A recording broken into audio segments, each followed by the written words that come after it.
A damp wind crawled through the broken slats of the abandoned courthouse attic, carrying with it the scent of old smoke, sharp, metallic, and disturbingly fresh for a building sealed since the 1830s. The archivist who found the box would later say he didn't hear the whisper until after he pried it open, after he brushed aside the crumbling legal ledgers and touched the thing buried beneath the dust. It was a length of scorched rope, no thicker than a child's thumb, but twisted and blackened in a way rope should not blacken unless it had once tasted human skin. Wrapped around it, held fast as if fused by its own centuries-old heat, was a page of parchment bearing the jagged ink of a trembling hand. 4 words, written in a language most Americans in that year of 1849 did not speak, Galician Spanish, yet clear enough for any reader to feel the dread in them.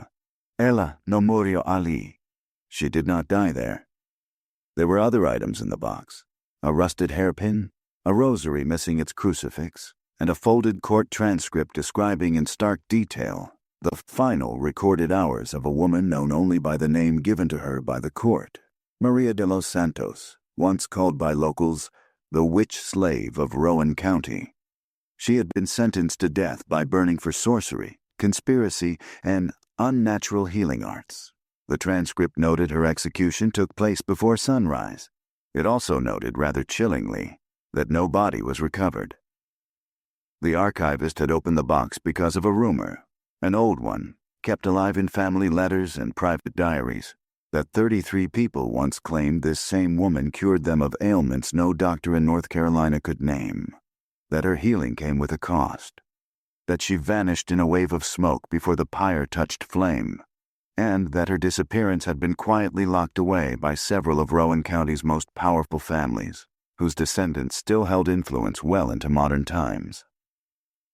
The box was sealed again by noon that same day, but something lingered in the courthouse attic, something the archivist could not describe and refused to discuss afterward. Witnesses noted his hands shook for hours. By the evening he resigned from his post, saying only that he'd found a truth better left to the soil than to the living. Tonight we open that box again. We retrace the story of the woman who healed 33 strangers, was condemned as a witch, and slipped into history not as ash, but as an unanswered question. Before we continue with the story of María de los Santos and the impossible night she vanished from the flames, join our community of mystery lovers. Hit subscribe and tell us in the comments which state you're listening from. Your support helps us uncover more forgotten stories like this one. The year was 1821, in a corner of America still shaking off the last shadows of colonial rule, caught between tradition and the relentless march of a changing nation. Rowan County lay then at the ragged edge of the expanding South, farm fields spreading in quilt-like grids, thick pine forests choking the spaces between them, and long, red clay roads that became rivers of mud whenever the rain lingered. Horses snorted through the damp, their hooves sinking, their riders leaning low against the weather. The smell of smoke from wood-burning stoves followed families everywhere, lacing itself into hair, clothing, even the wooden beams of the houses. Visitors described the county seat as a place where the courthouse bell tolled more often for sickness than for trials, where people whispered prayers on porches as if God prowled close by, listening for anyone too bold or too proud. It was a land of hardscrabble Baptists and Scotch-Irish farmers, where the church steeple was often the first thing a traveler saw on the horizon. Its white paint peeled under the sun, but its presence never dimmed. People swore it leaned toward the town like an old man watching over his children, stern and unblinking. America in those years spoke in the language of fever and faith. The nation was expanding, yes, pushing western borders, wrestling with ideas of liberty, grappling with the moral rot of slavery, even as its economy clung to it. But in the rural South, the old fears still clung stubbornly. Illness spread quickly in the heat. Strange deaths ignited anxious gossip. Neighborly disputes often flared into accusations that felt as old as the witch trials themselves. It was not uncommon for farmers to leave salt at thresholds to ward off unseen forces. Mothers placed iron nails in their children's pockets for protection. Nobody called it superstition, not out loud. Not when every household knew someone who'd watched a fever take a child too suddenly, or heard the distant scream of an animal that had no reason to cry out in the dead of night. Slavery's presence shaped every road and farm, though the owners spoke of it in practiced euphemisms. They said servants, workers, the hands.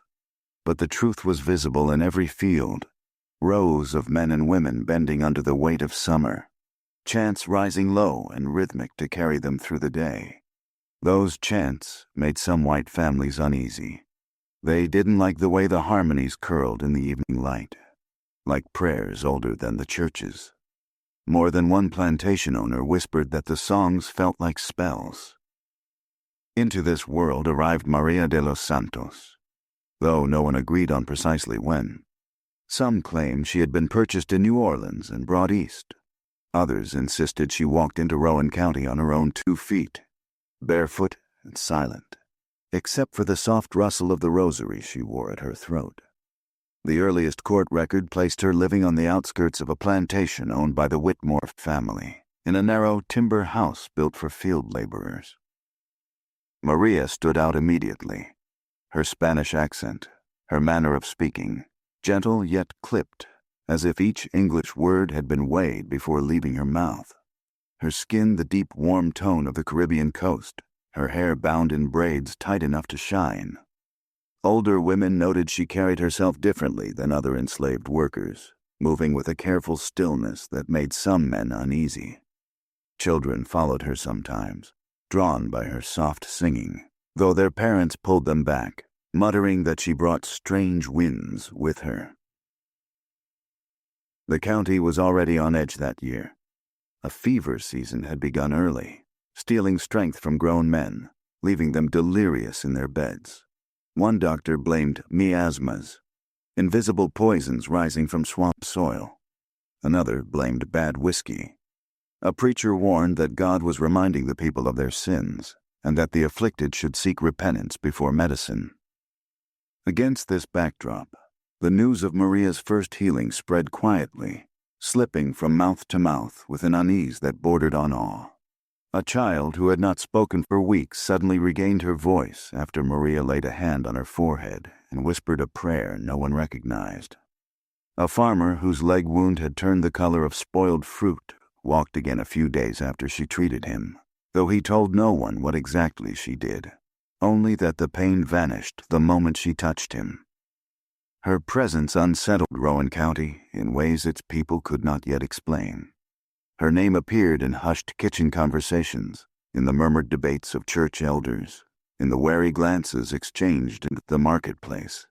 People whispered that the Whitmores kept her hidden from visiting ministers, that she had knowledge no enslaved woman should have, that she carried healing herbs no one had seen before. But the fear then was a small one, like a candle flickering at dusk. It would take months before it grew into a blaze no court could contain, before her blessings became accusations, before her cures became counted one by one, until someone realized there were 33. For now, Rowan County simply watched her. Watched the quiet woman who prayed in a language half the town did not understand. Watched and waited, unsure whether to fear her or seek her help. And somewhere in the distance, in the deep hush of the pine woods, something else watched her too. Something that had not stirred in decades. The winters in Rowan County carried a stillness that unnerved newcomers. Snow rarely fell, but the cold threaded itself through the gaps in cabin walls, settling deep in the bones of anyone awake long after sundown. Dogs barked at shadows they could not name. Old men sitting in rocking chairs would pause mid-sentence, claiming they'd heard something rustle in the woods. Never an animal. Always something else. People in these parts learned not to question what the elders sensed. The county's life revolved around its courthouse, though calling it a seat of justice was generous. It stood at the edge of the town square, a 2-story brick structure whose foundation had long shifted in the clay soil beneath. Inside, midday light filtered through warped window panes, casting narrow beams across splintered floors and scattering dust like drifting stars. The place smelled perpetually of candle smoke, wet wool, and the sweat of men who settled disputes more often with fists than with law. Still, it was here that the fate of many, men, women, enslaved and free, was decided with a few strokes of a quill. On market days, the town swelled with noise. Farmers unloaded wagons stacked with corn, wheat, and hogsheads. Children darted between stalls, shouting and laughing, their cheeks red from the cold air. Over everything rose the cry of sellers hawking their goods. Yet beneath that energy lay an undercurrent of suspicion, the sense that the community teetered constantly between order and chaos. A single scandal could topple social balance, so families guarded their reputations like property. Religion was the skeleton of life here. Every Sunday, people streamed into the clapboard church that leaned a few inches more each year but refused to fall. Rows of men in threadbare coats and women in bonnets and shawls crammed into the pews while the preacher thundered warnings of judgment. He spoke of devils walking freely among the weak-willed, of healers who claimed God's gifts but carried the mark of deception. The congregation nodded gravely. Many feared divine wrath more than earthly law. That fear shaped everything. A daughter who failed to wake with the dawn was whispered about. A cow that stopped producing milk was said to be cursed. A sudden gust of wind slamming a door in the night could lead to days of rumors. None of these anxieties had a name, but they hovered in the air like smoke, felt more than understood. Slavery persisted alongside these fears, its presence stitched into the daily rhythm of the county. Enslaved workers carried water from the creek, chopped timber, tended cotton fields, and dug wells in the cold earth. Their endurance went unacknowledged except in the private thoughts of the few who recognized the cost. Nights were their only fragments of freedom. And in those hours one might hear low singing from the quarters, haunting, layered melodies that rose like prayers meant for ears beyond this world. The white families rarely spoke of those songs. They sensed something ancient in them, something that unsettled the fragile boundary between faith and superstition. Maria entered this landscape quietly, but her presence unsettled more than any song. She rarely spoke unless spoken to. She knelt by her bed each sunrise, whispering prayers that did not match the hymns of the local church. Some said she carried herbs wrapped in strips of cloth. Others swore they saw her walking alone near the tree line at dusk, her silhouette strangely still against the darkening sky. And though no one openly admitted it, many noticed that the sick seemed to improve after she visited them. Children who'd lost their breath to fever, elders whose joints had stiffened so badly they could scarcely lift a cup. People did not dare thank her publicly. That would mean acknowledging they had sought help outside the lines drawn by their faith. But whispers grew. Quiet ones behind closed shutters, murmured over supper, drifting from loom rooms and kitchens. The Spanish woman knows something, they said. Something old. The men of influence, the Whitmores, the Dallings, the proprietors who held banks and tobacco fields, watched her with measured eyes. Rowan County's powerful valued control above all else. They tolerated what they did not understand only when it served them, and Maria, with her quiet miracles, served no one's plan. Her cures did not enrich the doctors, did not pass through church blessings, and did not owe allegiance to the families who considered themselves the moral spine of the county. The first ripple of unease reached the courthouse one sweltering afternoon when a deputy arrived breathless, insisting a man he'd visited that morning, half dead from fever for weeks, was now up walking the yard. He said the woman touched him, the deputy muttered. The Spanish one. Said her hand felt like fire at first, then like river water. The clerk wrote the statement with shaking fingers, not because of the miracle. Rowan County had seen strange things before, but because the deputy looked frightened, truly frightened. The kind of fear that suggests healing might hide its own brand of danger. Around this time, the weather shifted in ways people didn't understand.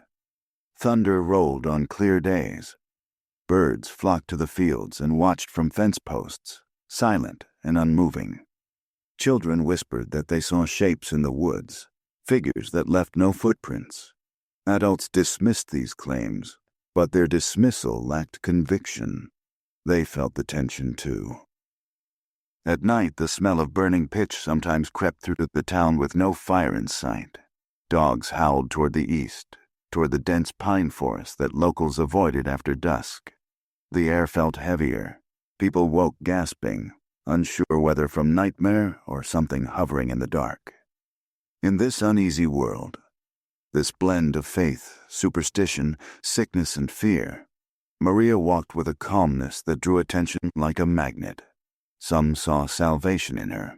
Others saw danger. All sensed something was coming. Because Rowan County, in 1821, was a place primed for panic. It needed only a spark, something small but undeniable, to send every simmering fear roaring into flame. And though no one yet realized it, that spark had already been lit the night Maria cured the 33rd person, a cure that defied every law of nature the county clung to. The first person whose life became tied, irrevocably, fatally, to Maria de los Santos, was a man the county once called steadfast, though few remembered him kindly in later years. His name was Elias Whitmore, heir to the Whitmore estate, 32 years old in the spring of 1821, and already carrying himself with the gravity of someone born into authority.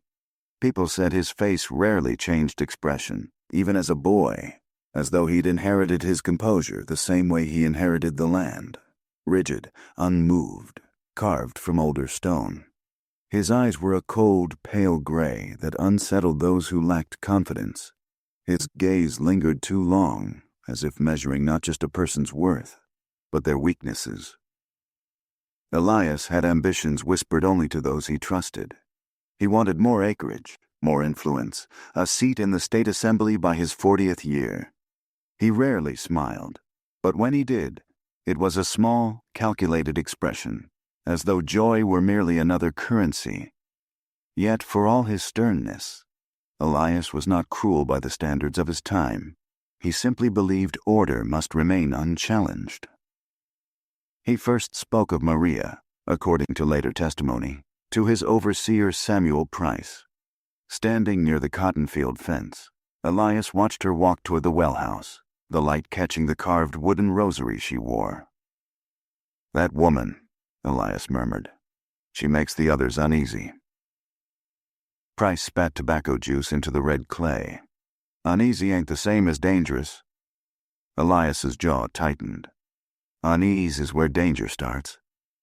The overseer scratched at his beard.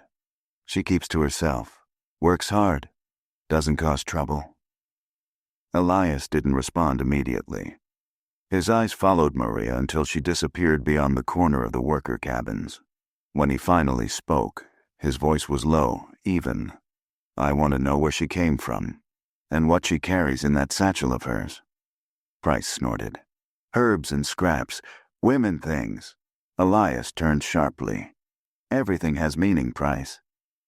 It was the kind of exchange people forgot until much later, when they recalled the way Elias's suspicions always sprouted long before danger ever revealed itself. The second figure in this story, by contrast, was remembered with tenderness, beloved even. Her name was Anna Brigman, and she was only 19 when she first encountered Maria. She had the sort of warmth that made strangers feel they'd known her since childhood. Her hair was the color of river wheat, her cheeks always flushed from exertion. Everywhere she went, she carried the scent of lavender soap she made herself. Anna lived with her parents and 3 younger siblings in a modest cabin near the outer orchards. They were not wealthy, but they were proud of their orchard, which produced apples so crisp they became a small legend in the county. Anna was known for her laughter, the ringing, sudden kind that spilled out without warning. She baked breads for neighbors who fell ill, tended wounded animals, and was often scolded by her mother for giving away eggs when they needed every coin. People joked that Anna saw only the good in the world because she refused to squint at the shadows. Her first meeting with Maria came on an afternoon when Anna carried a pail of cider to the Whitmore kitchen. Rain had soaked the ground, and the hem of her skirt was heavy with mud. She rounded a corner too quickly and nearly collided with the quiet woman standing just outside the door. "Oh, I'm so sorry," Anna exclaimed, steadying herself. Maria stepped aside with a slight bow of her head. "No harm," she said softly, her accent curling around the words. Anna smiled. "I haven't seen you here before. You must be new." Maria hesitated, her dark eyes studying the young woman. Not new, but not often noticed. It was an odd response, one Anna laughed off at the time, but she remembered the calmness in Maria's gaze. It almost frightened her, though she would never admit that, not even as the county's fear closed in. "Call on me if you need anything," Anna said cheerfully. "Our cabin's just past the second orchard hill." Maria nodded. "You are kind." Anna giggled. "My father says it'll be the ruin of me." Maria's face softened in a way Anna would recall with a trembling voice months later. "Kindness is never ruin," Maria murmured. "Cruelty is the only true decay."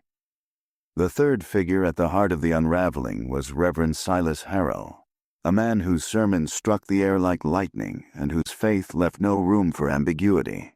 He was 46 that year, wide-shouldered, with deep-set eyes that seemed perpetually shadowed by some private burden. He walked with a slight limp from a youthful injury, a detail that made his silhouette distinctive as he climbed the church steps each Sunday. Silas believed profoundly in the spiritual battleground he described from the pulpit. To him, Rowan County was a place teetering on divine judgment, and every soul, no matter how humble or high-born, was a thread in that cosmic tapestry. His voice carried far beyond the church walls. People claimed they heard him preaching on days the church sat empty, his words drifting like echoes across the square.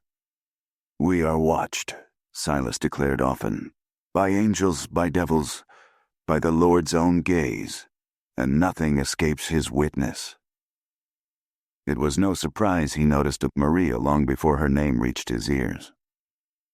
One evening, after a prayer meeting, he stood on the church porch speaking softly with his wife, whose hands trembled from the cold. A parishioner hurried up with anxious eyes.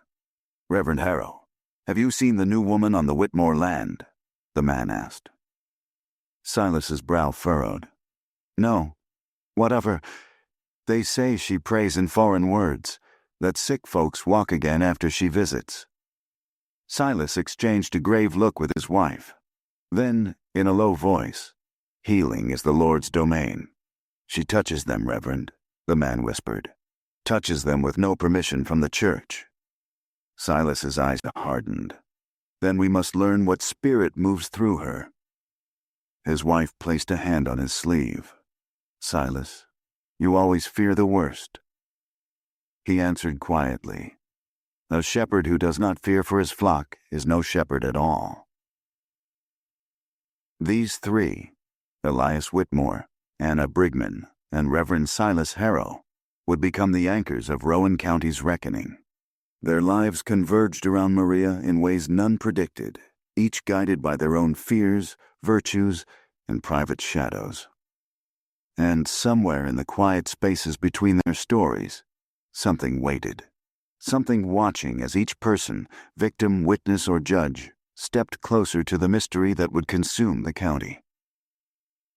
The first signs arrived softly, almost politely, as though the darkness testing Rowan County wished to see whether anyone was paying attention. Most weren't. People blamed the weather, or exhaustion, or God's unknowable will. Only later did they look back and say, that was when it began. That moment. That whisper. It started with the birds.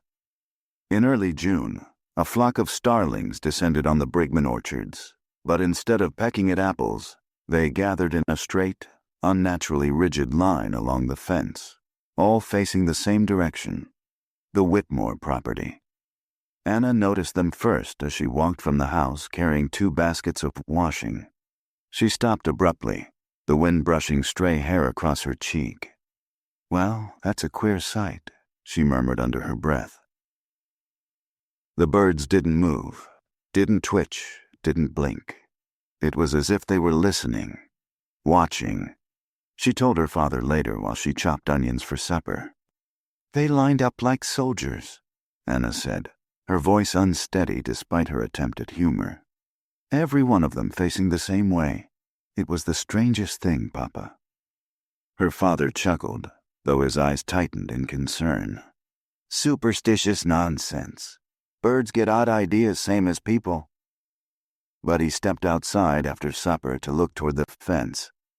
The line of starlings was gone, but the silence left behind felt heavy enough to bruise the sky. The second sign arrived 3 days later. A worker on the Whitmore land, a quiet man named Joseph, approached the overseer Price with trembling hands. Price, irritated at being interrupted, demanded to know why he wasn't in the field. Joseph swallowed, unable to keep the fear from his voice. "I heard her," he whispered. "The woman, the Spanish one. She was talking to someone in the tree line, except there wasn't no one there." Price scoffed. "Maybe she talks to herself." Joseph shook his head violently. 2 voices, I swear it. Hers and another, a man's, but there was no man standing with her. Price's expression hardened. "You saw him walk away?" "No," Joseph said, his voice cracking. "Because I looked at her the whole time and she never turned. She never moved except her lips. But the voice, it answered her." Price cursed under his breath. "You saw nothing, you heard nothing, understand?" But Joseph didn't forget, and the memory would resurface, brutally, when testified months later. The third sign came from Reverend Harrow's own household. His wife, Ellen, a soft-spoken woman with a gentle smile, confided to him late one night as they sat at the kitchen table. A single candle flickered between them. "There's something wrong with the woods," she whispered, her eyes swimming with worry. "When I walked home from the church earlier, I heard footsteps behind me, heavy ones. But when I turned, there was nothing." Silas reached across the table, taking her cold hands in his. "The devil plays tricks on anxious minds, my love." "That's just it," she insisted. "I wasn't anxious until I heard the steps. And the air, it felt colder, like someone breathed down my neck." Silas's brow lowered as if carved from stone. "The Lord shields us. Nothing walks behind you without his knowledge." Ellen stared into the candle flame, her voice barely audible. "Then he is letting something walk." Silas said nothing for a long while. The fourth sign was more public and impossible to ignore. On a sweltering evening near the end of June, a scream tore across the Whitmore fields. Workers dropped their tools. Children froze mid-play. The sound was so raw, so pierced with terror, that for a moment even the cicadas went silent. It was Anna Brigman. She had come to bring herbs to one of the field hands who'd injured his foot. As she crossed between the worker cabins, she stepped on something soft beneath the dusted grass. She looked down and saw a small burlap bundle tied with twine, damp as though recently buried shallow in the earth. She nudged it gently with her shoe. The bundle moved. Anna stumbled backward, a scream choking in her throat. In the distance, 2 men sprinted toward her. Price arrived first, panting. "What happened? Anna, what in God's name?" She pointed at the disturbed patch of earth. "Something's in there. Something alive." Price knelt, jaw set. He lifted the burlap gently. Inside was a small clay figure, crudely shaped, barely human in outline, wrapped in cloth and smeared with something black and viscous. A dead sparrow lay tied to the figure with twine, wings rigid, beak open, as if mid-cry. Anna gagged. "What is that?" she whispered. Price shook his head. "Some child's foolishness, I reckon." But he didn't believe that, not for a second. Because the cloth tied around the figurine, black, frayed at the edges, matched the fabric Maria often used to bundle her herbs. The discovery spread through the fields faster than wildfire. By nightfall, everyone was whispering about curses, about old magic crossing into the county, about signs that had been ignored. Elias summoned Price to his study. "Tell me exactly what was found," Elias demanded. Price relayed the details. "And Maria?" Elias asked. Price hesitated. "She was seen walking toward the northern field, alone." Elias nodded, his expression unreadable. "Find out where she goes at night, quietly." Price swallowed hard. "Sir, with respect, there ain't been proof she did a thing wrong." Elias leaned forward, his eyes glinting. "Let me worry about proof. You worry about obedience." Across the county, fear festered, quiet and slow, creeping like mold beneath the boards of old houses. People stayed indoors after sunset. Mothers pressed crosses into their children's palms before bedtime. Farmers watched the tree line with torches lit, searching for movement they prayed not to see. The signs kept coming, subtle but undeniable. A child who woke speaking a language she'd never learned. A well that turned brackish overnight. A shadow spotted near the cabins, tall, still, unmoving, until someone blinked and it was gone.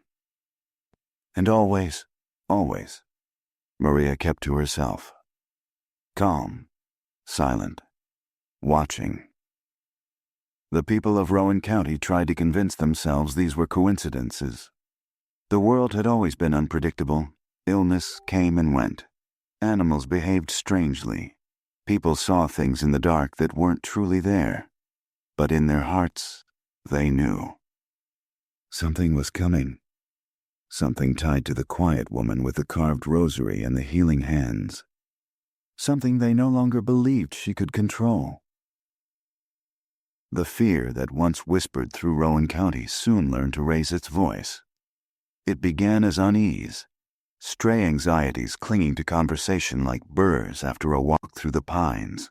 But by midsummer, suspicion had hardened into something sharper, something with teeth. People spoke Maria's name the way they spoke of storms, quietly at first, then all at once, with urgency and trembling certainty. In July, the fever that had tormented the fields returned with renewed cruelty. Men who looked healthy at sunrise collapsed by noon. Children who laughed through breakfast developed chills so fierce their teeth chattered like bones in a jar. Reverend Harrow declared it a plague sent by God to test the purity of the county. But the sick did not go to the doctor. They went to Maria. Not openly, not proudly, but late at night with cloaks pulled close and lanterns dimmed. Desperate families knocked on the door of her small cabin. She rarely spoke, only touched their foreheads or their wrists, whispered in that melodic Spanish, and offered them small, bitter herbs tied with twine. Then they improved, again and again. It was that repetition, not the miracles themselves, that ignited the fire of suspicion. People feared what they could not explain, but they feared consistency even more. 33 recoveries. 33 bodies lifted from the edge of death. 33 prayers answered by a woman who spoke to shadows. The first accusations rose not from the wealthy or the clergy, but from the people she helped. Because fear, once planted, grows fastest in grateful soil. Anna Brigman was one of them. She had gone to Maria in secret 2 weeks after seeing the burlap bundle with the dead sparrow. Her youngest brother had taken sick with a fever that no poultice eased. She arrived trembling, her lantern flickering in the humid night. Maria opened the door before Anna knocked. You carry sorrow tonight, she murmured. Anna swallowed. My brother is dying. Maria stepped aside. Come. Inside, the cabin smelled of rosemary and smoke. A small fire burned in the hearth despite the suffocating heat. Maria knelt beside a woven basket filled with herbs. Tell me what he sees, she said. Anna blinked. Sees? Yes, children speak to the world between ours and God's when they are near fever's peak. What does he say? Anna hesitated. He talks to someone. Says there's a man sitting on the windowsill. Says the man calls him by name. Maria's hand stilled. Something cold flickered across her expression. And what is the name the man uses? Anna's knees weakened. Elias. Maria's eyes lifted sharply. Elias Brigman? No, he means Elias Whitmore. Silence thickened like tar. Maria rose slowly, pressing her palm to Anna's cheek. Your brother will live, she whispered, but keep him away from the windows tonight. Anna felt a shiver race through her bones. What's out there? She asked. Maria did not answer. Her brother recovered 2 days later, and though Anna should have felt grateful, she instead felt haunted by the memory of Maria's steady gaze, the strange heat of her palm, the warning about the window. Gratitude and fear, those two emotions rarely remained separate for long. It was around this time that Dr. Lyle Henford re-entered the story of Rowan County. A man with a polished cane and a vocabulary that impressed even the wealthiest families. Henford had practiced in Charleston before settling in the quieter country. He prided himself on reason, science, and the superiority of modern medicine. But modern medicine was losing patients to a quiet enslaved woman no one had heard of a year prior. Henford visited Reverend Harrow one evening, his face flushed from indignation. It's an insult, Henford hissed, pacing across the Reverend's parlor. These people choose superstition over science. They trust a foreign woman who mutters over herbs. Silas watched him with tired eyes. Fear changes a man's loyalties. Henford slammed his cane against the floor. 33 recoveries. 33. No explanation. No method I can replicate. Silas leaned forward. And what conclusion have you drawn? Henford glared. She is either a fraud or something more dangerous. Silas exhaled slowly. If her abilities come not from God, then they come from elsewhere. Henford nodded, jaw clenched. Precisely. It was a simple conversation, nothing overt, nothing accusing, but it marked the moment suspicion crystallized into ideology. Science, faith, and fear found a common enemy. 2 days later, a meeting took place in Elias Whitmore's study. Only 4 men were present: Elias the doctor, Reverend Harrow, and Samuel Price. Elias closed the door behind them, turned the key, and set it quietly on the desk. We are here, Elias began, because something moves in this county that is not of God, nor of reason. Price shifted uneasily. She ain't caused no harm, sir. Henford scoffed. Healing is harm when it questions God's order. Silas nodded gravely. Miracles without divine sanction are a deception of darkness. Price swallowed. She prays. I've heard her. Silas's voice sharpened. In tongues that do not belong to Scripture, do you know what spirits answer those prayers? Elias approached him. Samuel, you are a good man, but good men must recognize danger before it devours the innocent. Price looked down. What do you want me to do? Elias handed him a folded sheet of parchment. Watch her, and bring us anything that suggests her work is unnatural. Price hesitated. If I do this, she'll know. She won't, Elias said softly. You have my word. But Price's instincts, which had served him well his entire life, whispered otherwise. Something about the arrangement felt wrong. Something about the men in that room, especially Elias, felt colder than the sickness that had swept the fields. Still, he bowed his head. "Yes, sir." 3 nights later, Price followed Maria at dusk. She carried no lantern, yet she moved confidently through the woods, her feet finding the path as though guided by memory. Price kept his distance, his breath shallow. She walked until she reached a clearing where moonlight pooled like silver water. She knelt in the center, pressing her hands to the earth. Price crouched behind a fallen log. Maria began to whisper. The words were soft, too soft to decipher, but the air around her changed. The leaves stilled. The chirping of crickets faltered. Even the wind seemed to hold its breath. Then a second whisper answered hers. Male, low, nearly inhuman. Price's heart thrashed violently against his ribs. He clawed at the dirt, struggling not to cry out. Maria's head lifted. Slowly. Too slowly. Price froze. She turned toward him, her eyes glinting in the moon's reflection. And she spoke, not loudly, but with clarity that carried through the trees. You should not be here, Samuel. His blood turned to ice. She stood. Go home. He stumbled backward, branches snapping beneath his boots. Do not return to the clearing, she warned. He ran until the woods thinned, until the fields opened, until his lungs burned and his vision blurred. The next morning, he reported nothing. He told Elias he saw her gather herbs. Nothing more. But his silence did not protect her. It only delayed the inevitable. As July deepened, paranoia spread like wildfire. Families whispered of curses. Children woke screaming about men perched on their windowsills. The Brigmans began locking their doors at sundown. Even the enslaved workers avoided the woods entirely, murmuring prayers in their native tongues. Then came the turning point. The moment when fear grew a voice powerful enough to become law. It happened at the 4th of July gathering, when half the county gathered in the square for speeches, lemonade, and fireworks. The day was warm, the atmosphere festive, until a woman collapsed near the steps of the courthouse, shrieking as though struck by lightning. Her name was Liza Barrett.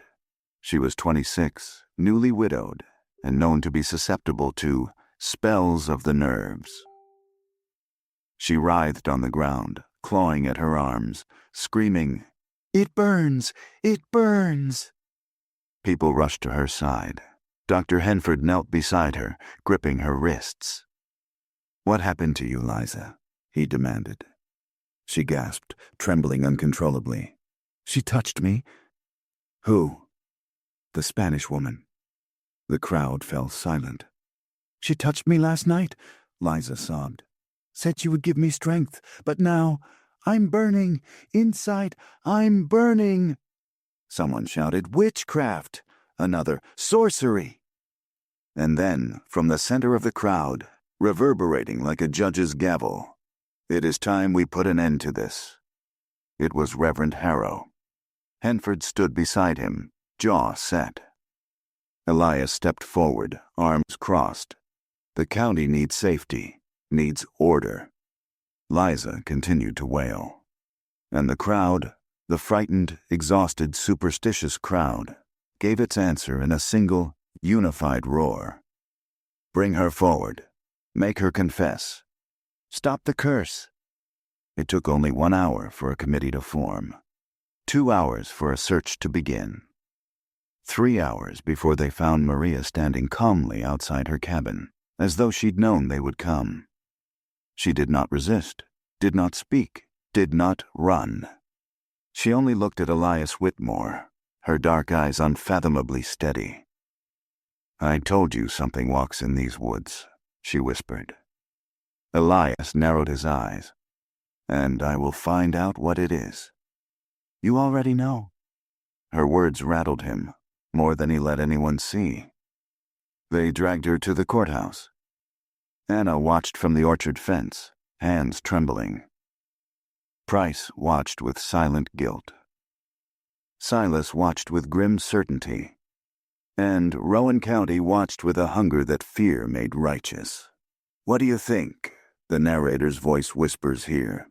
"Guilty souls cursed by God, or victims of madness? Tell us below. Your theories matter here."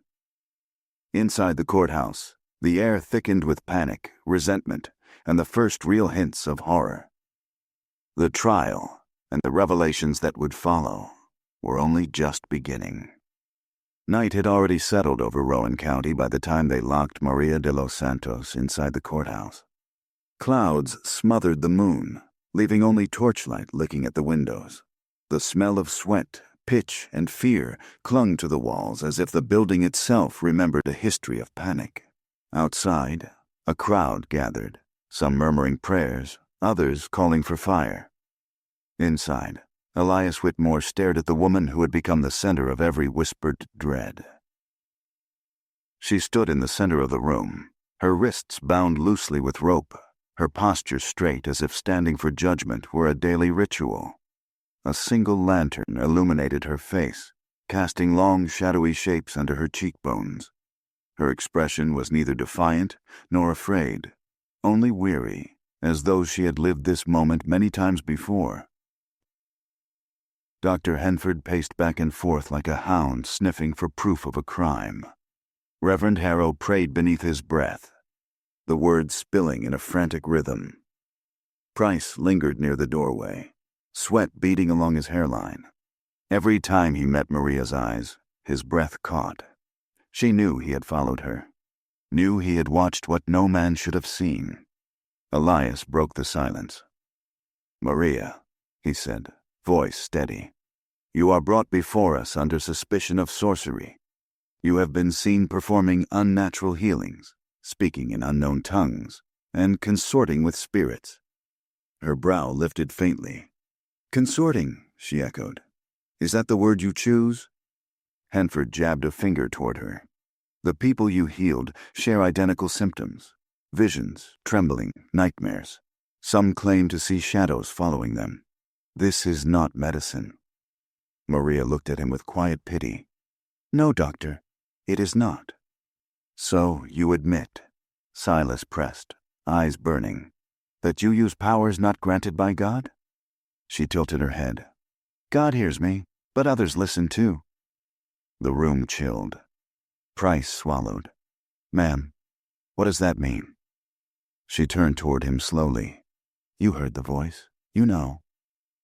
Price blanched. I didn't hear nothing. Nothing at all." "You lie," she whispered softly, and Price crumpled against the doorframe, trembling. Elias slammed a hand against the table. "Enough riddles. Tell us the truth. What are you doing to this county?" Maria closed her eyes for a moment.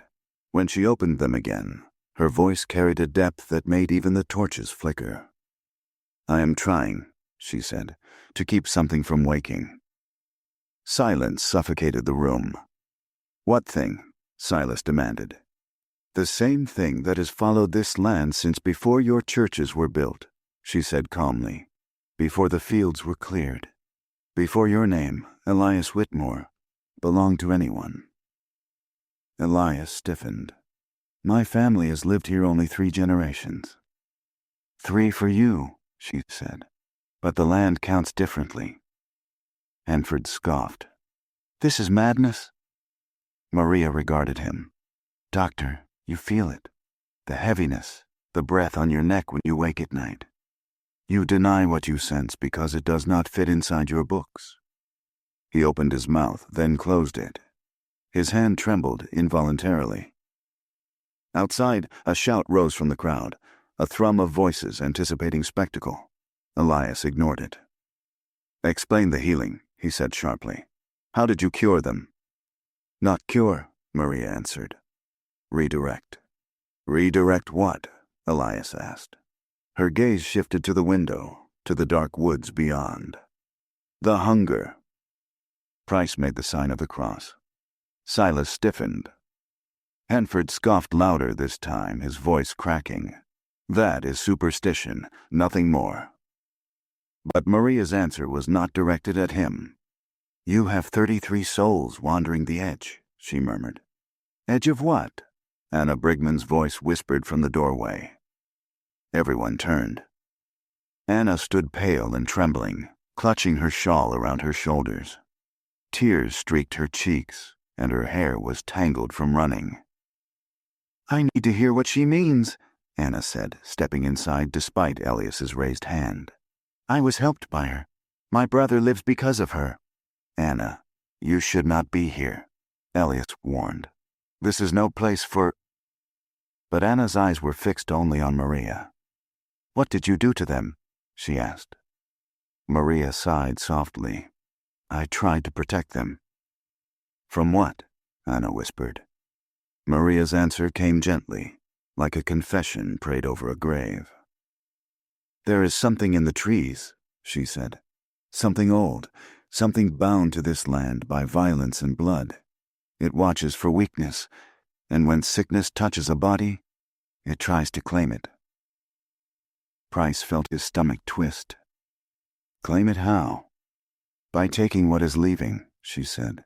The breath, the warmth, the soul slipping loose. It enjoys the crossing. Reverend Harrow's hand trembled over his Bible. You speak of demons.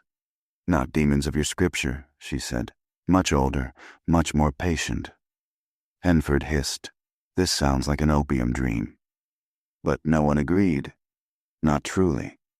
Even Elias, whose control rarely slipped, felt a chill seeping into his bones. And you, Elias said slowly, you supposedly stop it? I speak the words that hold it back, words my mother taught me, words her mother taught her. But I am only a barrier, a temporary wall. It grows stronger when people fear. At that moment, another shout rose from outside, closer now, angrier. Burn her! Silas flinched. The people have decided what she is. The people are frightened, Maria said softly. Fear sharpens the hunger. It feeds on their voices. Anna stepped closer. If you're telling the truth, then why didn't you say any of this before? What would have happened? Maria asked. If I had. The answer hung unspoken. They all knew it. Even Anna.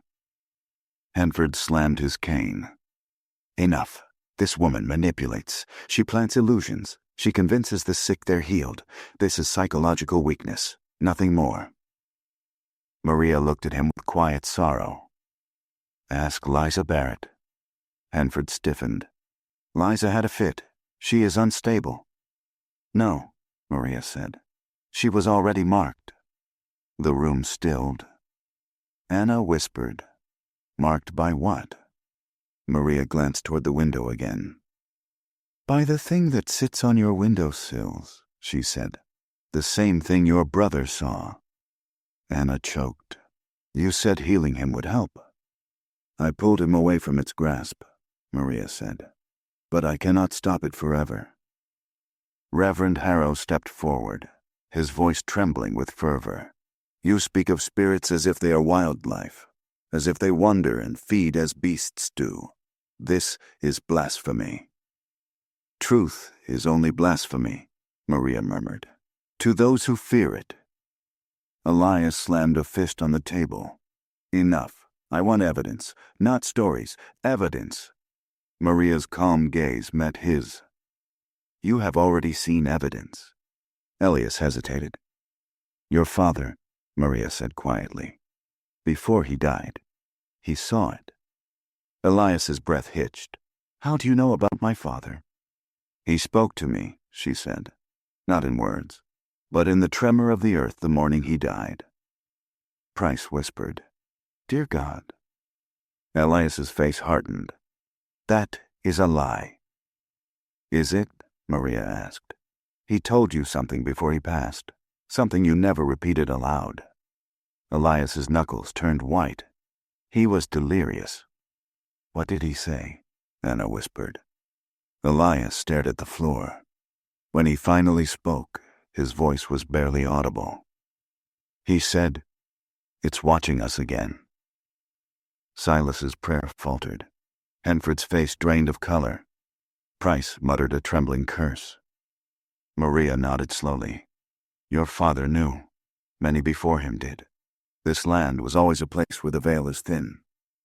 Suddenly, boom! A crash thundered against the courthouse door. The crowd outside roared. "Bring her out! Burn the witch!" Elias tensed. "They won't wait much longer." Silas straightened. "Then the Lord demands an answer now." Henford pointed at Maria. "She must confess." Maria tilted her head. "Confess to what?" "To dark magic," Silas said. "To possession," Henford added. "To endangering the county," Elias finished, his voice iron. Maria took a slow breath. "I have done none of those things," she said, "but I have seen what stalks your woods. And if you kill me, nothing will stop it." A crack splintered across a courthouse window as a stone struck the glass. Voices swelled to a frenzy. Price whispered, "They'll tear the place apart." Anna moved protectively closer to Maria. "You're going to kill her over fear? Over shadows in the woods?" Silas faced Anna, his expression pained but unwavering. "Child, her words carry danger. They poison the people. They make them question God." "Maybe God is trying to warn us," Anna cried. Silas shook his head. "God does not speak through witchcraft." Maria whispered, "You do not understand. None of you do." Elias stepped forward, eyes narrowing. "Then make us understand. What exactly is in those woods?" Maria lifted her head. The torches flickered. The room seemed to constrict around her. Her voice dropped to a breath, yet it carried through every corner of the room. "A watcher." Price's breath hitched. "Watcher?" "A thing without form until called by death," she said. "A thing drawn to suffering, to sickness, to fear. Your land, your blood, fed it long before you were born." Silas cried, "This is heresy." But Maria continued, her eyes glinting like molten shadow. "It comes when a soul wavers between living and dying. It drinks the moment of crossing. It wants more, always more, and your county gives it plenty." Anna stepped back as if the very air had changed. Elias swallowed. "If what you're saying is true, why has no one else seen it?" "Oh, they have," Maria said. "They simply did not survive long enough to speak." A scream pierced the night, one from the crowd outside. The courthouse door shook under the force of fists. Silas shouted, "Bring her to judgment before the people." Henford raised his cane. "Confess." Elias's jaw clenched. "Say the words, Maria, or there will be no saving you." Anna cried, "Stop! You're forcing her." Maria closed her eyes. And for the first time her calm cracked. "I cannot confess to something I did not do," she whispered. "But I will tell you this. If you burn me, the barrier breaks." A hush fell, a fragile, suspended fear. "The barrier?" Elias asked. "Yes," she said. "The words, the prayers, the herbs, all of it. I am your last line between the watcher and the living."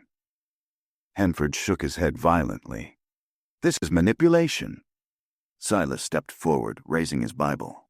"Then let God judge her by fire. Fire reveals truth." Outside, the crowd cheered as if they heard him. Anna screamed, "No!" But Elias had already made his decision. He turned to Price. "Prepare the pyre." Price's face blanched. "Sir, I don't think—" "Do it," Elias commanded. Maria did not struggle as they took her by the arms. Only Anna noticed the tears pooling silently in her eyes, not from fear, but from sorrow. She whispered something, too soft to hear. Anna grasped her arm. "What did you say?" Maria looked at her. "Do not watch," she murmured. "Do not watch what comes after." They dragged her outside. The crowd roared. The torches blazed.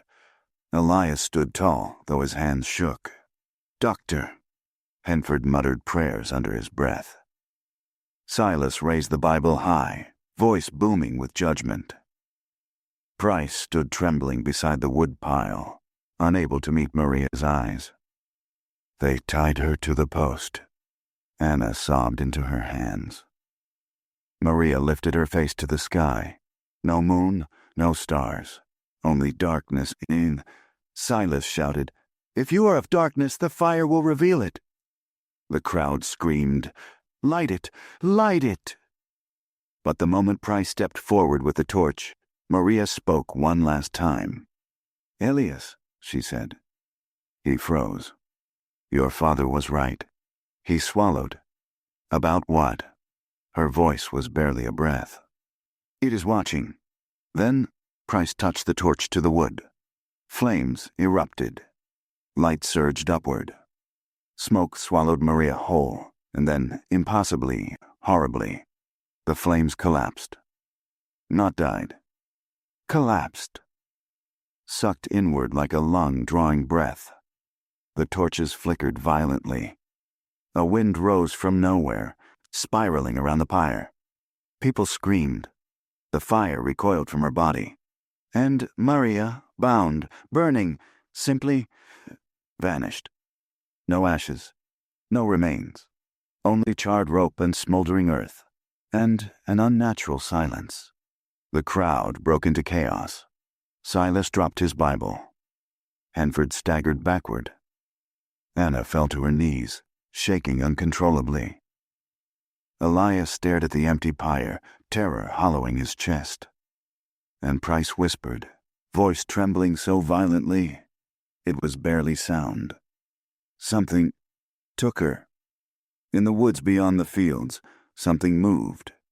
A shape, a presence, a watcher. And Rowan County would never be the same.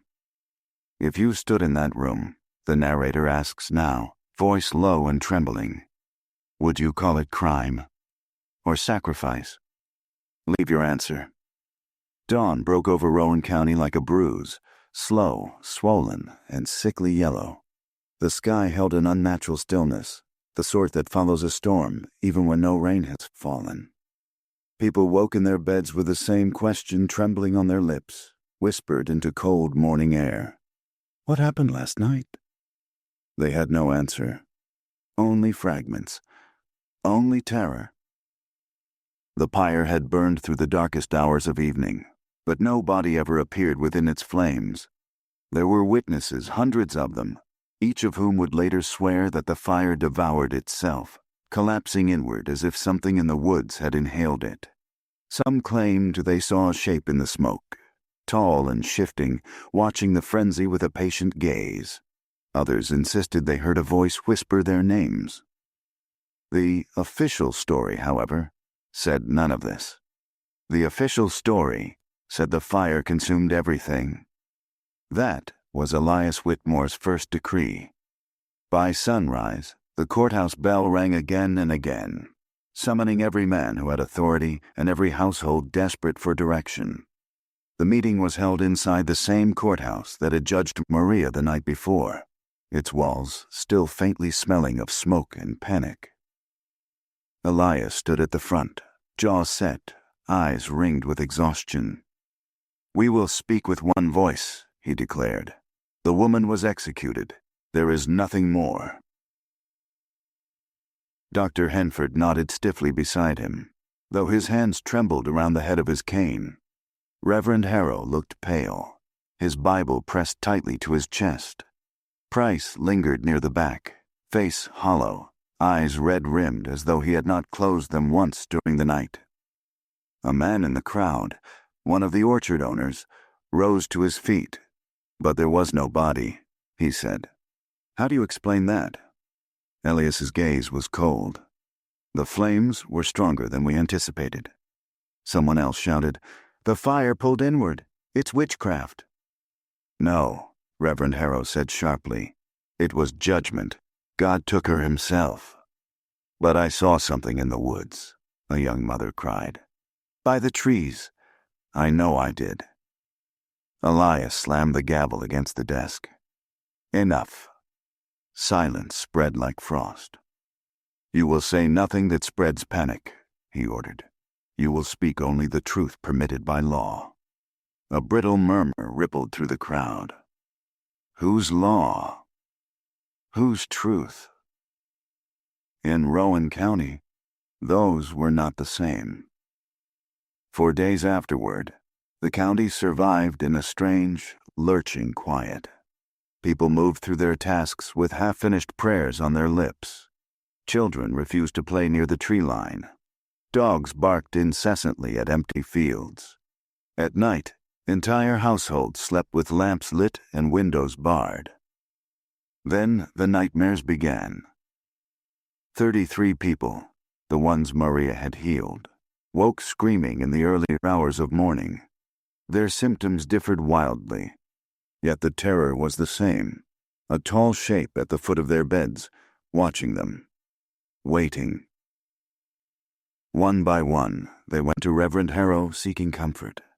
He prayed over them, sweating through his sermons, voice cracking from the weight of dread he tried to disguise as righteousness. One man told him, "It whispers to me, Reverend. It says the barrier is gone." Harrow blanched. "There is no barrier but the Lord himself." The man's eyes filled with tears. "Then the Lord is not enough." By mid-August, 5 of the 33 had died.